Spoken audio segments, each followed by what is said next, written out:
안녕하세요. 오늘은 금강경 6조 구결 대승정종분 제3 공부하는 날입니다. 이제 정종이라고 하는 것은 가장 높은 뜻, 가장 바른 뜻, 가장 수승한 뜻이라고 하는 것이기 때문에 금강경의 종지가 오늘 드러난다라고 볼 수 있는데요. 오늘 대승정종분 제3을 가지고 2시간을 공부해 보도록 하겠습니다. 지난 시간에 선현께서 일어나서 질문을 하셨죠. 청하셨죠. 근데 그 선현을 재밌게 해석을 했잖아요. 원래는 선현이라고 하는 게 장로 수보리를 나타낸다라고 일반적으로 해석을 하는데, 이 구결에서는 선현이라고 하는 것은 그 선현들, 깨치신 분들의 공통된 의식, 이 의식을 선현이라고 표현을 했어요. 그래서 그 자리에서 일어나 법을 청하셨다, 이렇게 해석을 했었는데, 오늘 대승정종분 제3도 분의 제목이라고 해야죠. 이 분명, 대승정종분이란 어떤 뜻인지에 대해서 먼저 해석을 하고 시작하는데, 이 부분을 일단 같이 한번 읽어볼까요? 근본은 정사가 끊어졌고 승에는 대소가 없으며 삼근을 따라 교화함으로 다르게 설법하더라도 독존함으로 대승정종분으로 이를 받았다. 일단은 다 암호들이라 이제 쉽지가 않은데, 이 부분을 해석을 잘 하시려면은 이런 구조를 잘 아셔야 되는데, 앞서 선현기청분을 설명을 한 의도가 있는데요. 이 복습을 했던 의도가 있는데, 법문이 이루어지는 것을 보면 법문은 어디에서 이루어지냐면 무분별의 세계에서 이루어져요. 그런데 듣는 사람들은 무분별의 세계에서 듣나요? 분별의 세계에서 듣나요? 그래서 무분별에서 분별이 일어났다 이거예요. 이게 선현이 청한 것 아닙니까? 그런데 이번에는 그 청한 것에 대해서 답을 하시는데, 그 답은 분별에서 잘 사는 것에 목적을 두겠어요? 아니면 분별에서 무분별로 나아가는 것을 목적으로 하겠어요? 그래서 이 대승법문, 이 대승법문을 담고 있는 금강경에서의 가장 수승하고 올바른 뜻이라고 하는 건 결국은 이 무분별로 향한다 라고 하는 것을 이 제목 해석에서 잘 보여주고 있는데, 그래서 정사와 대소가 없어요. 이게 어느 세계예요? 무분별의 세계죠. 그런데 정사도 없고 대소도 없는데 사람들은 무엇으로 분별을 할 수 있냐면 삼근을 따라서 사람들은 전부 다 분별할 수 있어요. 여기서 삼근을 뭘 삼근이라고 했나 봤더니 탐진치를 삼근이라 한대요. 그러니까 결국은 사람들의 의식이라고 하는 건 탐진치가 각자 다르게 조합된 화합물이라. 여기 계시는 분들이 이름이 다 뭐냐면 탐진치라. 그런데 화학식이 다른 거예요. 탐 몇 프로, 진 몇 프로, 치 몇 프로. 그리고 그 모든 조합에 따라 개성이 생기는 거예요. 사람을 바라보는 관점이 이 탐진치에 따라 각각의 개성을 이루었다 이거예요. 그럼 그걸 뭐라 그러냐면 근기라 그러는데, 그 근기에 따라 다르게 설법을 하지만 그 정종, 가장 수승한 뜻이라고 하는 건 독존이라. 만 가지 차별로 설법하는 것 같지만 그 만 가지 차별로 분별해서 설법하는 것이 결국은 어디로 향하냐면 무분별로 향한다. 그래서 이 무분별을 드러내는 것, 이것이 가장 수승한 뜻이 된다 라고 해서 대승정종분이라고 얘기를 한 거예요. 무분별 속에서 근기 따라 분별하였지만 무분별로 이른다는 뜻이거든요. 그걸 또 대승정종하고 연결을 해서 생각을 해보면, 가장 수승한 뜻은 뭐가 가장 수승한 뜻이라 그랬냐면 이 무분별로 이르는 것이죠. 무분별로 이끄는 설법은 누가 할 수 있어요? 무분별에 있는 사람 또는 무분별이 담겨있는 문자 반야, 언어를 가지고 설명을 할 수가 있겠죠.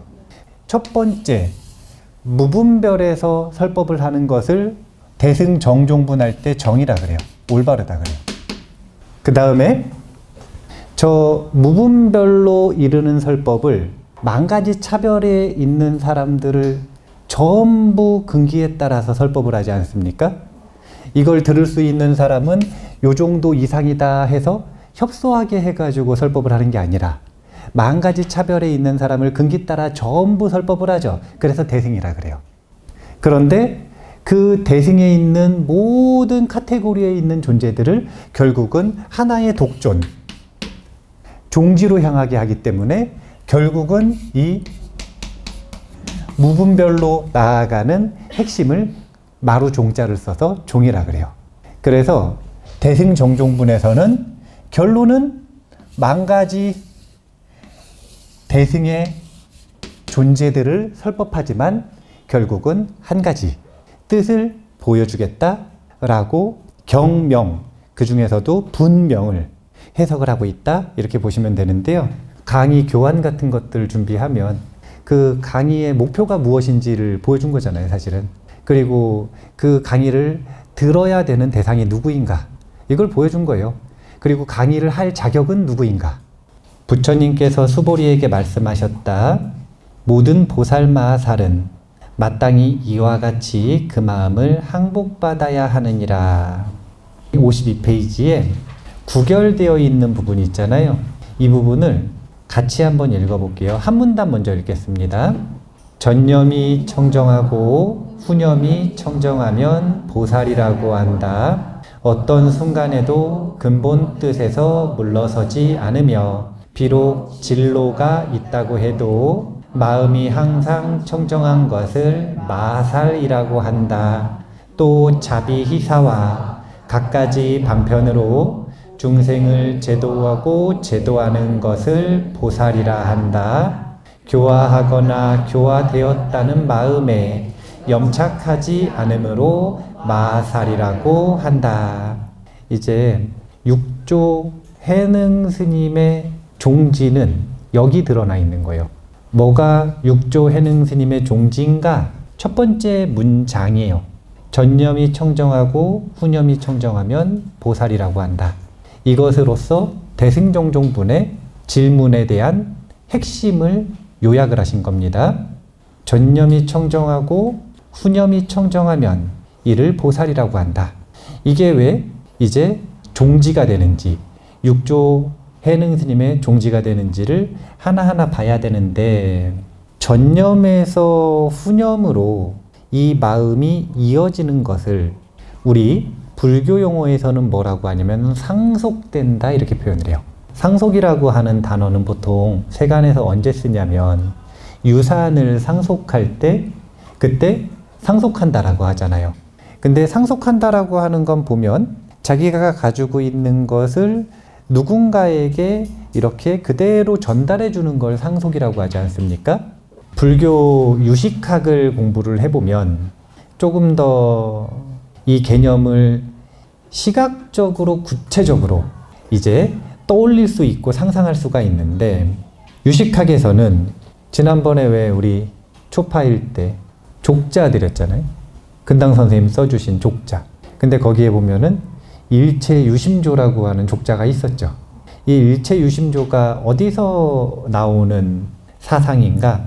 대승불교 전반에서 나오지만 유식의 종지가 일체유식인 거예요. 만법유식. 만법은 전부 식분이다. 이게 일체유심조라는 표현이거든요. 그래서 유식에서는 존재를 그냥 뭘로 보냐면 마음으로 봐요. 존재로 보는 것이 아니라 마음으로 봐요. 그래서 우리가 이 마음이 끊임없이 찰나에 생멸하는 것을 찰나생, 찰나멸한다. 그래서 찰나윤회라고 표현을 하는 것이고, 그 개개인을 마음으로 보지 않고 존재 하나의 개체로 놓고 보면 이 개체가 엄마 배에서 태어났다가 무덤으로 들어가. 그럼 이게 생사가 있는 거 아닙니까? 이걸 생사윤회라고 하는 거예요. 일반적으로 우리가 알고 있는 윤회라고 하는 단어는 생사윤회를 말합니다. 그런데 이 생사윤회는 요 몸뚱이가 죽어야 다음 생을 하는 거예요. 그런데 이 기간이 길어요. 제가 그래도 뭐 한 1, 2년은 더 안 살겠어요? 엄청 길잖아요. 1, 2년. 그거 언제 해? 윤회 그거 언제 해요? 그런데 윤회가 생사윤회만 있는 것이 아니라 찰나윤회라는 게 있다는 거예요. 우리가 생사윤회를 할 때 상속을 하잖아요. 내가 계속 살지 못하니까 누구에게 주냐면 자식이나 또는 자기가 지정한 후인에게 자신이 지니고 있었던 것들을 상속하지 않습니까? 근데 이 찰나윤회는 말 그대로 찰나라고 하는 것은 시간 단위를 굉장히 다양하게 나누는데 표준적으로 64분의 1초를 찰나라고 해요. 64분의 1초. 여러 단위를 쓰지만 64분의 1초를 찰나라고 한다. 그러면 이 찰나마다 마음은 아레아식이 있는데 이 아레아식의 하나의 종자가 현현해요. 그리고 동시에 이 현현했던 것이 다시 종자로 저장이 됩니다. 그리고 다시 여기서 여기로 상속되고 이게 조건이 사라지지 않는 한 다시 또 우리의 경험으로 현현하는 거예요. 그래서 여기 보면 여기에 있는 전찰나의 마음이 후찰나의 마음으로 상속을 받았잖아요. 이렇게. 이거를 찰나간에 상속한다고 하고 그러면 여기 있는 마음은 태어났다가 죽었어요. 상속받은 걸 바탕으로 해서 다시 태어나요. 죽어요. 이거를 찰나 생멸이라고 하고 찰나 윤회라고 하는 거예요. 그런데 그러면 마음이 찰나마다 다른 사람한테 내 업을 상속할 수는 없으니까 일관성이라고 하는 흐름을 가지고 오려면 나라고 여기는 그 흐름에게 계속 상속을 해주면서 존재가 이어가는 거예요. 그러니까 이 상속을 해준다라고 하는 건 우리가 요즘 기술을 가지고 생각을 해보면 여기 화면에 이제 동영상이 돌아가. 그러면은 요즘에 몇 프레임까지 나오더라? 한 256프레임도 나오잖아요? 그러니까 그 프레임 헤르츠 개념이 뭐냐면은 1초에 사진 몇 장을 가지고 보여줄 거냐 이거예요. 1초 동안 사진 몇 장을 가지고 돌려서 그 움직임을 부드럽게 현실처럼 착각하게 만들 거냐 이거예요. 많은 사진을 쓰면 쓸수록 우리의 시각이 사진이 돌아가는 그 속도를 따라가지 못하기 때문에 사진으로 보이지 않고 정말로 실제처럼 보이는 거라. 64분의 1초라고 하는 건 1초 동안 64장의 나에 대한 사진이 있는 거예요. 그리고 이 사진은 어디에서 나왔냐면 아레아식에서 현현했어요. 이것이 64분의 1초마다 전념에 있던 사진은 세모였는데 후념에 갑자기 네모가 돼버려. 그러면은 일관성이 있어요, 없어요? 없죠. 사람들이 나라고 하는 게 계속 윤회하고 나라고 하는 게 지속되는구나 라는 이거에 쏟겠어요, 안 쏟겠어요? 그러니까 상속을 시키는 거라. 세모였으면 어느 정도 변할 수 있냐면 세모 점 정도는 변할 수 있는데 갑자기 세모가 동그라미가 된다거나 이렇게 이상하게 되지 않는 거예요. 그러려면 뭘 해야 되는 거냐면 업을 상속해야 되는 거예요. 계속 상속하고 1초에 64번 계속 상속하면서 존재가 이어지고 있는 거예요. 제가 재미있는 문제를 내보겠습니다. 불교는 무아라. 나라고 하는 건 실제가 있다고 했나요? 없다고 했나요? 나라고 할 만한 것은 없다 그랬죠.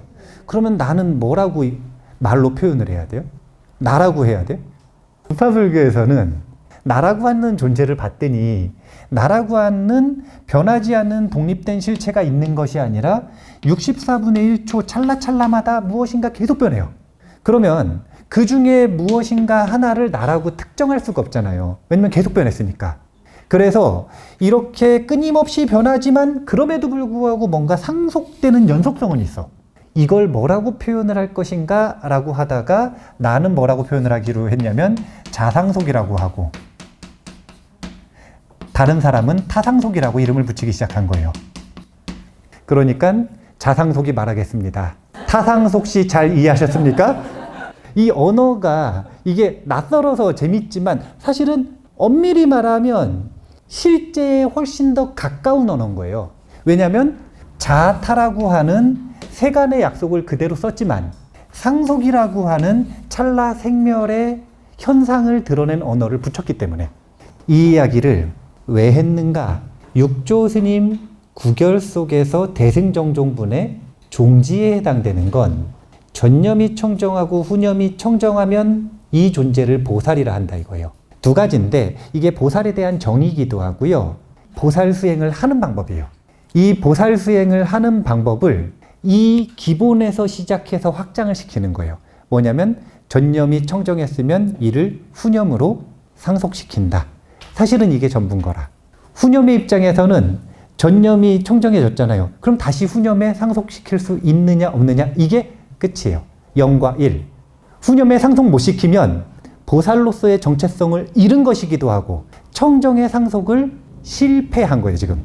그러면 다시 청정을 회복하는 수행이 필요할 거고 청정을 회복했으면 그걸 10년 뒤 100년 뒤를 논하는 게 아니라 그냥 후념에 상속시킬 수 있느냐 없느냐 이 선택을 할 수 있느냐 없느냐. 자 봐보세요. 우리가 지금까지 공부했었던 것들을 좀 연결시켜 볼게요.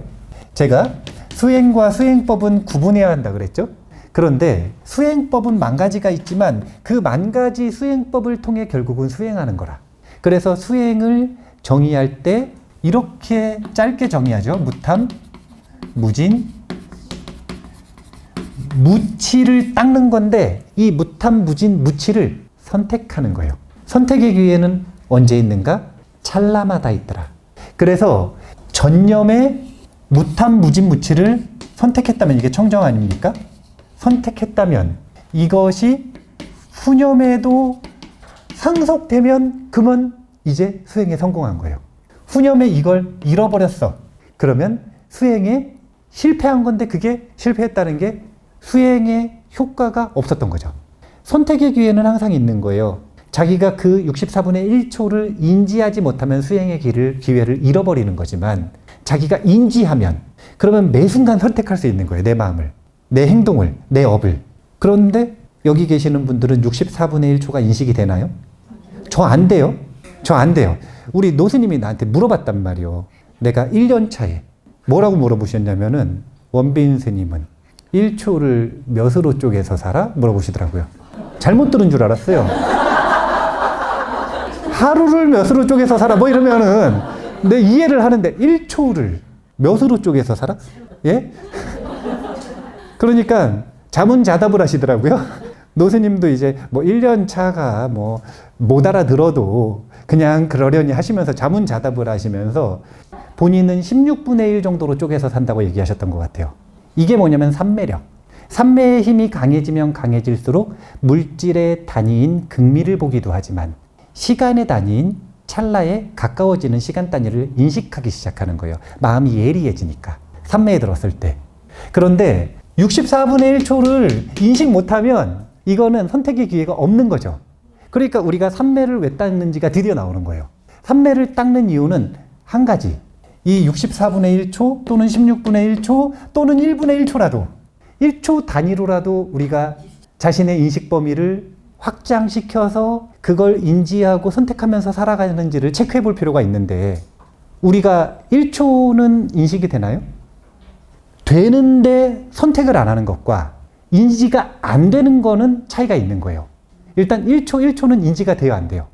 되잖아요. 그러면은 이제 육조해능 스님의 언어를 조금 우리식으로 바꾸면 전념이 청정한데 후념이 청정한가? 이게 아니라 전에 1초가 청정했는데 후초가 청정할 수 있는가 없는가? 우리한테 눈높이로 본다면 이런 거겠죠. 그러면 이렇게 놓고 볼 때 이게 첫 번째가 인식이 돼야 되고 이거는 삼매의 힘이고 두 번째는 이 후초에 선택의 기로가 있는데 청정과 청정 아니면 선택의 기로가 있는데 무엇을 선택해야 되는지를 아는 것을 이거를 지혜라고 하는 거예요. 그래서 제가 삶을 바꾸는 법, 경험을 바꾸는 법, 운명을 바꾸는 법은 진짜 간단한 두 가지 기술만 있으면 된다라고 이야기를 했던 거거든요. 첫 번째는 뭐냐면 해야 할 것과 하지 말아야 할 것을 구분할 수 있는 지혜. 그 다음에 해야 할 것을 선택하고 하지 않아야 할 것은 선택하지 않는 사띠라고 하는 기술. 그 사띠라고 하는 기술이 발전하면 삼매가 되는 거고 그리고 그것을 구분할 수 있으면 지혜가 되는 거예요. 이 두 가지만 딱 할 수 있으면 삶을 바꿀 수가 있어요.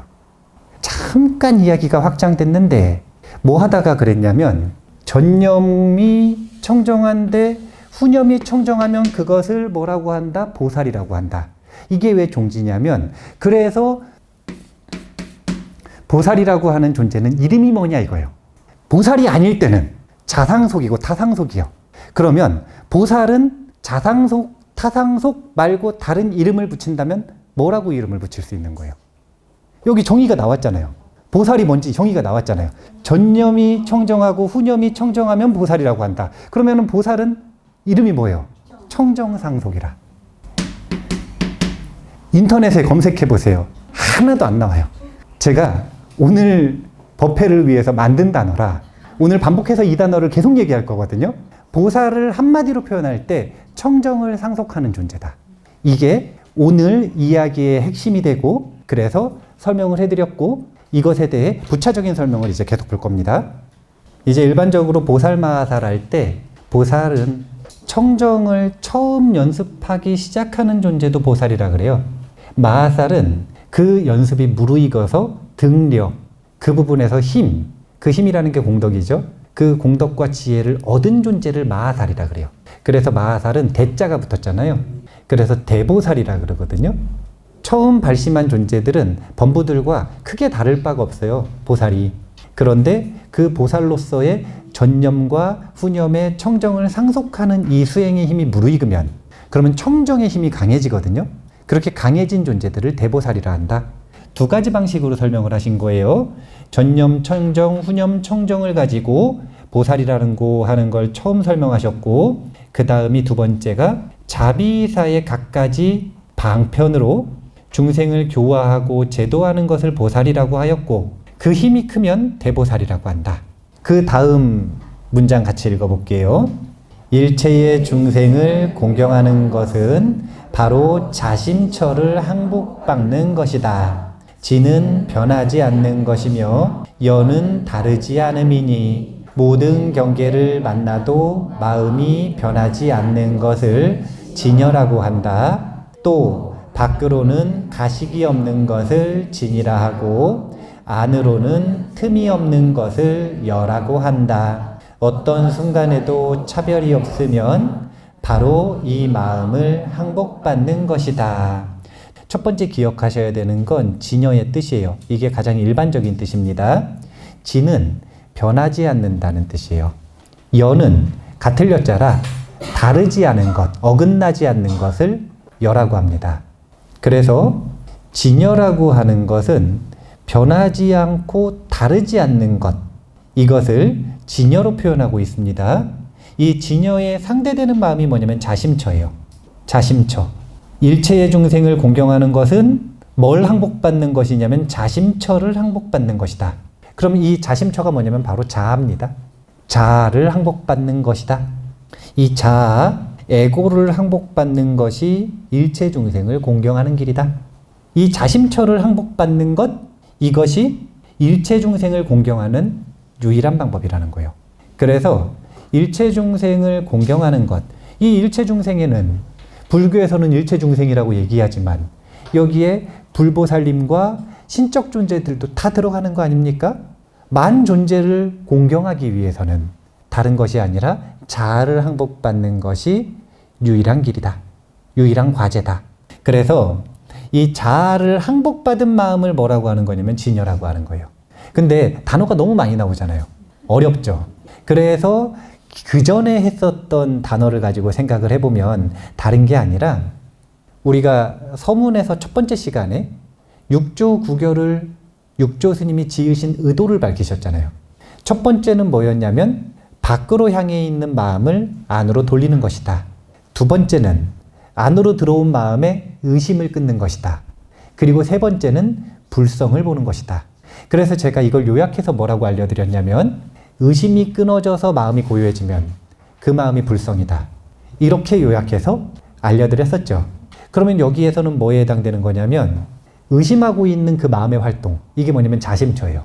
근데 그 마음이 약해지고 활동이 그만두어지고 끊어지고 그럼 마음이 고요해지지 않습니까? 그걸 여기선 진여라고 했지만 그 마음이 불성이에요.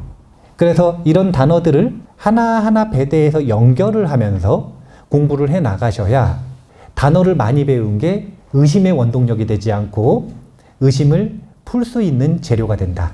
이렇게 생각하시고요. 본문 제가 읽을게요. 존재하는 일체 중생의 부류는 난생, 태생, 습생, 화생과 유색, 무색, 유상, 무상, 비유상, 비무상이 있는데 내가 모두를 무여열반에 들게 하여.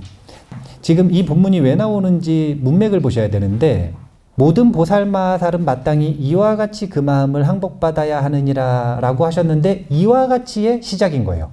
어떻게 항복받는가? 이와 같이 시작이 바로 여기서부터예요. 존재하는 일체 중생의 부류를 어떻게 해야 되냐면 관상해야 돼요. 어떻게 관생하는가? 난생, 태생, 습생, 화생, 유색, 무색, 유상, 무상, 비유상, 비무상으로 관상을 한다. 이렇게 관상을 하는 건 두 가지 이유 때문입니다. 자, 일체 중생. 그러면 일체 중생, 무한한 일체 중생이 관상이 되세요? 안 되는 분들을 위해서는 지금 명호를 써준 거예요. 이 명칭을 쓰면 난생, 그럼 갑자기 난생에 대한 생각이 나요, 안 나요? 태생, 그럼 나요, 안 나요? 그 마음에 관상을 불러일으키기 위해 관상이 안 되는 분들에게는 그 언어를 통해서 명령어를 집어넣는 거예요. 마음이라고 하는 모니터에다가 지금 뭘 떠올리라고 그 언어로서 명령어를 집어넣어주는 게 첫 번째 목적. 두 번째는 일체 중생 그러면 관상이 되는 분들도 또 있어. 무한한 일체 중생이 무한하게 정렬되어서 관상이 되진 않지만 막 복잡하게 관상이 되는 사람들이 있을 수가 있죠. 이런 사람은 부담스러우니까 상위 카테고리를 알려드린 거예요. 일체 중생을 그렇게 복잡하게 마음 불편하게 관상하지 말고 이렇게 10가지 기준을 가지고 관상하면 된다. 난생, 태생, 습생, 화생, 유생, 무색, 유상, 무상, 비유상, 비무상. 비유상, 비무상을 묶기도 하고요. 육조해능 스님은 풀어서 해석하기도 합니다. 그래서 9가지 또는 10가지 카테고리로 관상하라. 관상하는 방법을 알려주신 겁니다. 마음을 어떻게 항복받는가? 첫 번째는 일체 중생을 이와 같이 관상하라. 두 번째는 그렇게 관상했으면 이제 자비서원을 세워야 돼요. 일체 중생을 관상한 이 대상을 내가 어떻게 하겠다? 내가 모두를 무여열반에 들게 하겠다라고 자비서원을 세우라는 거예요. 이런 방식으로 그 마음을 항복받으라는 것입니다. 그리고 청정을 유지하라는 것이에요. 9결 읽어보겠습니다. 같이 읽을게요. 54페이지입니다. 난생은 미혹한 게 본성이며 태생은 습한 게 본성이며 습생은 삿된 것을 따르는 게 본성이다. 화생은 견옥을 향해 가는 게 본성이다. 자, 일단은 이게 왜 이런가 너무 크게 의미를 두지는 마세요. 왜냐면은 육조 해능 스님이 하시고 싶은 말씀이 있으신 거라. 그래서 태난습화를 본인 나름대로 정의를 하신 거예요. 근데 그것도 그때 당시에 말씀하시고자 하고 있는 연결되는 논리들 있잖아요. 그 논리들을 설명하기 위해 인스탄트로 정의를 하신 거예요. 그래서 무조건 이런 정의다 자꾸 이런 식으로 착각하시면 안 돼요. 왜 이런 정의를 하셔서 무슨 논리를 말씀하시고 싶은가 이 부분을 캐치를 해야 되는 거거든요. 그 부분을 한번 보자면 미혹한 까닭에 모든 업을 짓고 습한 까닭에 항상 유전하며 삿된 마음을 바름으로 바르지 못하며 견옥이 많음으로 윤추하게 된다. 여기 보면 첫 번째는 미혹한 까닭에 모든 업을 짓고 이게 뭐냐면 난생의 특징이죠. 그 다음에 습한 까닭에 항상 유전하며 이거는 태생의 이야기죠. 태생이니까 삿된 마음을 따름으로 바르지 못하며 그리고 마지막 화생으로서 견옥이 많음으로 윤추하게 된다. 이것을 우리가 앞에 있는 내용과 연결시켜서 생각해 볼 필요가 있어요. 대승정종이라고 하는 것은 무분별로 나아가는 방법인데 그 무분별로 나아가는 존재를 청정상속이라고 한다는 거예요. 그럼 청정상속의 과업은 하나밖에 없다니까요. 밖으로 표현될 때는 일체 중생을 제도하는 거지만 나중에도 보시면 알아요. 일체중생을 제도하는 게 아니었어요. 그냥 뭐라는 거냐면 전념의 청정을 후념으로 상속하는 것, 이게 끝이라. 이걸 하면 내 마음이 제도되는 것이고 일체중생이 제도되는 것이에요. 일체중생을 제도하는 방법은 단 하나, 이거라는 거예요. 전념이 청정한데 그것을 후념으로 상속하는 것. 그러면 그걸 어떻게 하는가라는 걸 보여줄 때 사생이 어려운 이유를 지금 얘기하고 있어요. 첫 번째는 미혹한 까닭에 업을 지었어요. 우리가 혹업고라고 하는 개념이 있잖아요. 혹이 있으니까 업이 있어요. 그리고 여기서 습한 까닭에 유전하며 라고 했을 때 이 습이 습성할 때 습이에요. 습관할 때 습자. 그래서 우리가 업을 지었으면 반드시 뭐가 남냐면 업력이 남죠. 이 업력이 남아있음으로 뭘 하냐면 유전을 하는 거예요. 뭘 한다는 거냐면 상속한다는 거죠. 그런데 태난 습. 습생의 특징이 뭐였냐면 삿된 것을 따른다 그랬어요. 삿된 것을 따르는 습생의 특성을 가지고 있어서 청정을 상속하지 못하는 거예요. 범부와 보살의 차이는 뭐냐면 삿된 마음을 따르는가 아니면 청정한 마음을 따르는가인데 범부가 청정을 상속하지 못하는 이유는 다른 것 때문이 아니라 습생으로서의 삿된 마음을 따르는 이 특징을 버리지 못했기 때문에 그래요. 그래서 발음을 선택할 수가 없다는 거예요. 그래서 어떻게 되는가? 견옥이 많아져요. 다시 그 견옥이 많아지고 그래서 윤추하게 된다. 이게 뭐냐면 윤회 중에서도 파멸에 떨어지게 된다는 거예요. 근데 그걸 왜 화생이라고 표현을 했는가? 지금 말하는 건 찰나윤회를 말하고 있어요? 생사윤회를 말하고 있어요? 자, 생각해 보세요. 여기 계시는 분들은 태생으로 태어나셨어요? 습생으로 태어나셨어요? 태생으로 태어나셨잖아요. 생사윤회잖아요, 그거는. 근데 찰나윤회는 만 존재는 전부 화생하는 거예요. 모든 존재는 이중으로 태어나는 거라 모든 존재는 찰나윤회하는 것은 다 태난습화 중에 뭘로 태어나는 거냐면 화생을 하는 거예요.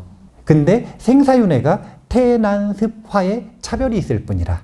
그래서 맨 마지막 화생을 가지고 이야기를 하는 거예요. 견옥이 많음으로 어떻게 됐냐면 윤추에 떨어졌어요. 찰나윤회에서 보살이 되지를 못하는 거예요. 범부로 남아있는 거라. 범부 중에서도 윤추에 떨어졌다? 이 얘기는 악업범부로 남아있는 거예요. 과업은 너무 간단했다는 거예요. 과업은 일체중생을 구하는 게 아니라니까? 그렇게 부담스럽게 생각할 필요가 없어요. 지금 내 마음을 완전히 깨달은 상태로 바꿀 때까지 노력한다? 의심을 단 하나도 없게 한다? 그런 게 아니라니까요. 내가 무슨 뭐 삼매에 들어야 된다? 그게 아니라 지금 해야 되는 건 딱 하나밖에 없어요. 이 찰나의 마음이 청정했다면 후념으로 이걸 상속하는 거 끝. 그냥 이걸 반복하면 그리고 그 반복에 힘이 커지면 그러면 점점 보살이 되고 보살 마하살이 되는 거라. 그러니까 우리가 항상 왜 수행이 어렵냐? 자꾸 장기 목표를 생각을 해요. 나중에 이렇게 된다, 성불을 한다, 아라한이 된다, 깨닫는다, 의식이 성장한다, 그래서 점점점 행복해진다. 자꾸 이때만 봐. 그런데 이때를 위해서는 그래서 지금 뭘 해야 되는지를 정확하게 알아야 되잖아요. 그걸 요약해서 뭐라고 한 거냐면 전념의 청정을 후념으로 상속시킨다. 그리고 그 어려운 점을 태난습화로 해석하고 계시다. 즉 우리가 태생, 난생, 습생, 화생의 버릇을 버리지 못하고 있다. 우리가 그대로 가지고 있어서 그것이 저항하니까 이게 자심처예요. 이게 지금 이 자심처를 항복받지 못하니까 전념 청정을 후념 청정으로 연결시키지 못하고 있다라고 지금 보여주고 계시는 겁니다. 그 다음 문단도 읽어볼게요. 마음을 일으켜서 마음을 닦으나 헛되이 시비를 보아 안으로 무상한 이치에 개합하지 못하는 것을 유색이라 한다. 안의 마음을 바르게 지키나 공경행과 공양행을 수행하지 않으면서 단지 직심이 부처라고 말하면서 복해를 닦지 않는 것을 무색이라 한다. 자, 일단 여기까지요. 첫 번째는 색을 유색과 무색으로, 이것도 이게 유색과 무색의 정의라고 생각하시면 안 됩니다. 이 유색과 무색의 정의를 근기에 맞게 그때 당시에 청중들에게 법문해 주신 거라, 재정의하신 거예요. 그래서 색이라고 하는 걸 끄집어서 시비를 보는가 보지 않는가, 이것을 논하고 있는 거예요. 색이라고 하는 건 대상이잖아요. 그 대상에 사로잡히고 빠지는가 빠지지 않는가. 이걸 가지고 시비를 보는 존재는 유색이라고 하고 마음을 단단히 지키는 존재는 무색이라고 한 거예요.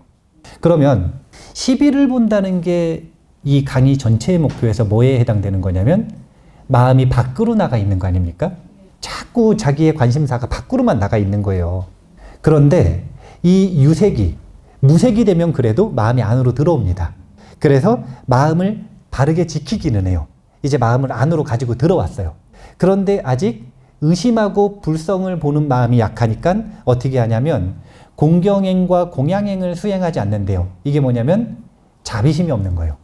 자비심을 닦질 않아요. 그래서 직심이 부처라고 말은 해. 마음을 곧바로 보는 게 부처라고 말은 하지만 그런데 중생을 구제하는 보살로서의 자비심은 없는 것. 이것을 지금 무색이다. 이렇게 정의를 했습니다. 그래서 사실은 어떤 느낌이냐면은 육조 해능 스님한테 지금 제자들이 혼나는 느낌이에요. 결코 제가 뭐라 그러는 게 아니라 육조 스님이 뭐라 그러시는 거예요. 그 뒤에 문장 또 읽어볼게요. 중도를 깨닫지 못하면서 눈으로 보고 귀로 듣는 것을 마음으로 생각하고 사유하여 법상에 애착하며 입으로는 부처님의 수행을 하면서도 마음으로는 부처님의 수행하지 의지하지 않는 것을 유상이라 한다. 미혹한 사람이 좌선을 하는데 오로지 망념을 없애려고 하면서 자비사와 지혜 방편을 배우지 않아 마치 목석과 같아서 작용이 없는 것을 무상이라 한다. 이번에는 대상, 밖에 있는 색을 얘기하는 게 아니라 그 색이 마음 안으로 들어오면 뭐가 되냐면 상이 되잖아요. 이제 색은 안 본다 이거라. 그런데 중도를 깨닫지 못하면서 눈으로 보고 귀로 듣는 것을 이제 마음으로 생각해가지고 마음에 법상이 생겼어요. 이제 이 법상이 있다고 애착하는 거예요. 이걸 유상이라 그러는 거예요.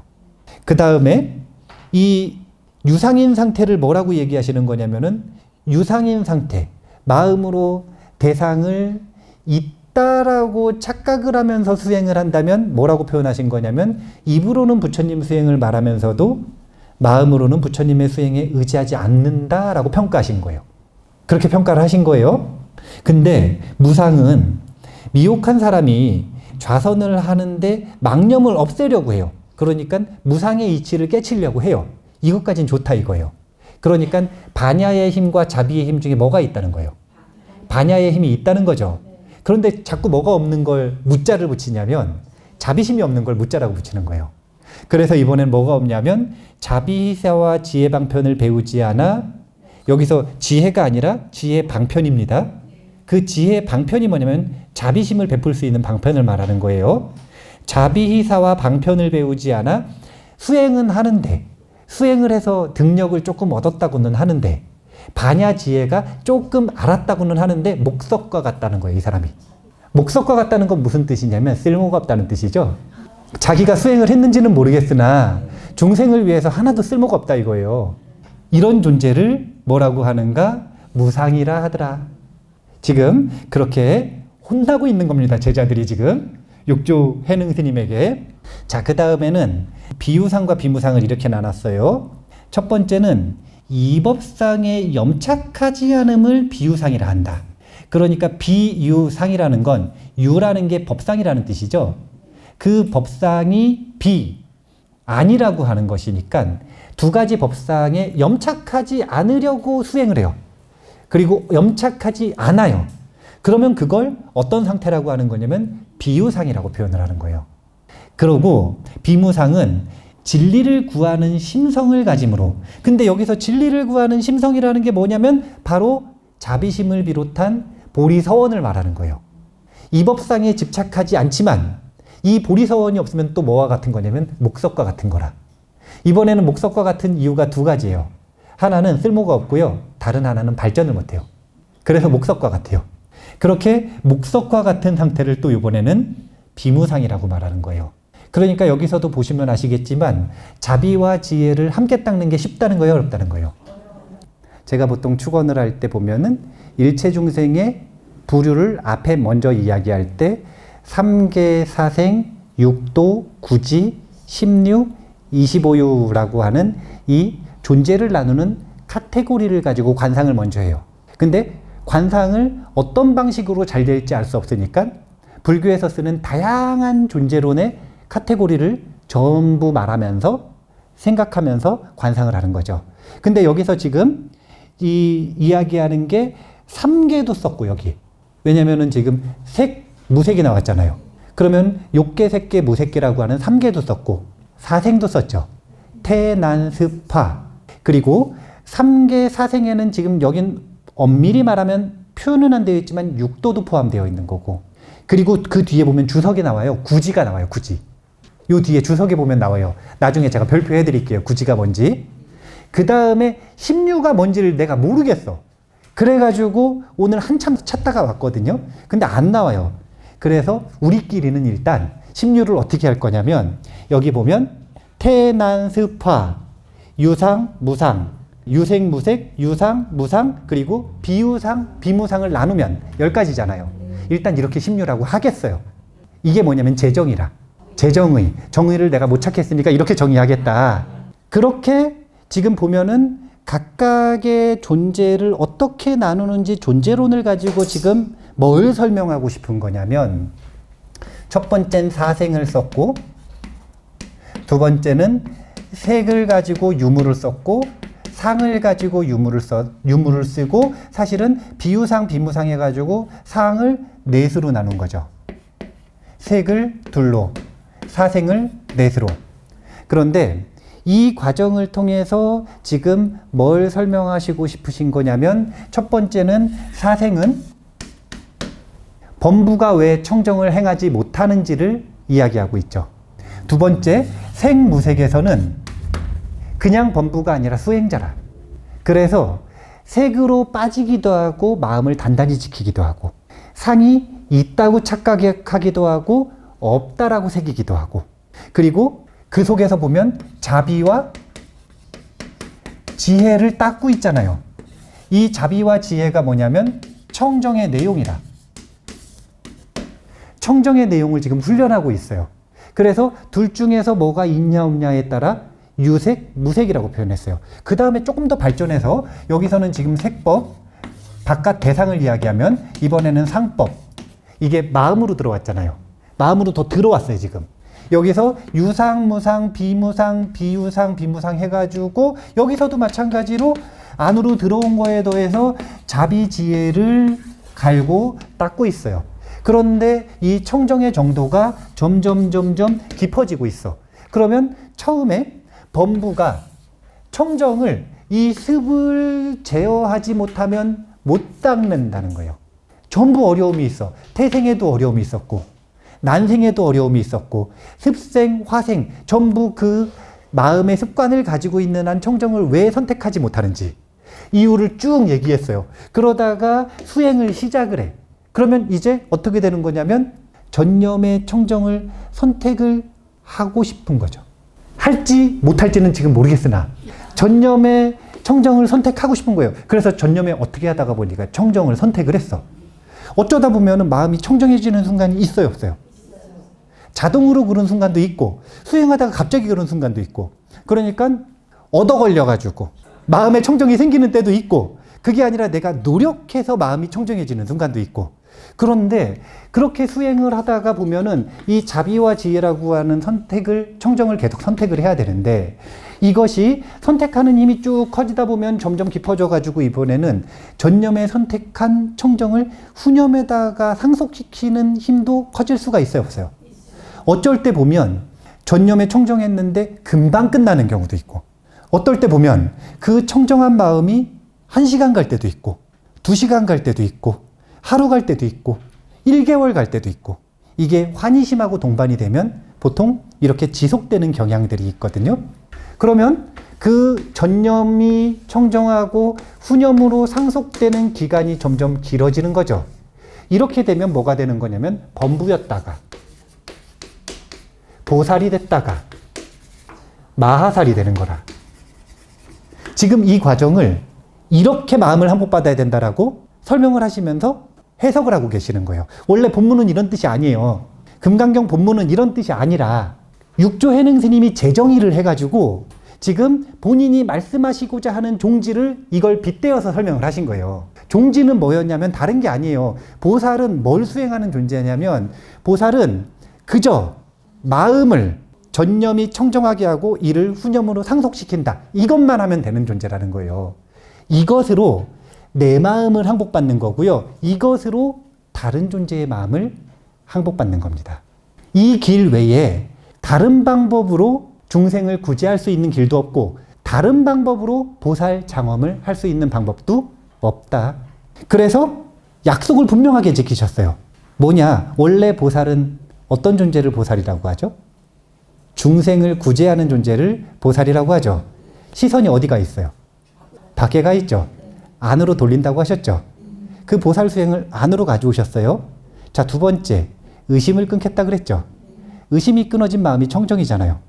그러면 청정을 선택하면 된다 이거예요. 그리고 세 번째, 의심이 끊어진 마음이 불성이라 그랬죠. 전념이 청정했으면 후념의 그 불성에 머무르면 되는 거였어요. 불성에 머무르게 하겠다 그랬죠. 지금 뭔가 좀 막 이렇게 연결이 좀 되는 것 같으세요? 그러니까 이게 텍스트가 좀 어려워도 집중해서 잘 들어보시면 제가 억지로 이 생각기를 막 연결을 해드릴 거예요. 이게 너무 막 어려운 단어가 나오면은 눈이 어두부둑해지기 시작하거든요. 그게 어쩔 수가 없어. 이제 테난스파는 미혹한 게 습성이기 때문에 자꾸 테난스파로 빠져 들어갈 것 같아요. 그럴 때 선택을 해야 되는 거예요. 청정을. 그러다가 정신이 번쩍 띄어졌으면 후념의 청정을 다시 선택하려고 노력을 해야 돼요. 그리고 이런 노력을 하시다 보면 제가 가지고 있는 제 머리에 이 논리나 시스템, 견처 이런 게 있을 거 아닙니까? 그럼 그게 지금 여기 계시는 분들한테 전달이 되는 거예요. 근데 정신을 똑바로 안 차리면 전달이 안 돼요. 아주 중요한 핵심. 어디 가서 육조 구결의 종지는 이 문장이더라 이렇게 말씀하시면 안 돼요. 왜냐면은 이 문장이라고 그 정해진 게 아니에요. 제가 오늘의 대승정종분 강의의 핵심 내용과 흐름은 이걸 중심으로 하겠다라는 의도에서 재정의를 한 거니까 오늘의 강의를 들으실 때는 꼭 이걸 기억하셔야 되는 거예요. 보살의 수행은 전념이 청정하고 후념이 청정하도록 상속하는 존재다. 이걸 가지고 2시간 동안 계속 반복해서 이리 비틀고 저리 비틀어서 설명을 해드리도록 하겠습니다. 자, 다음 시간에는 무여열반부터 시작할 겁니다. 감사합니다.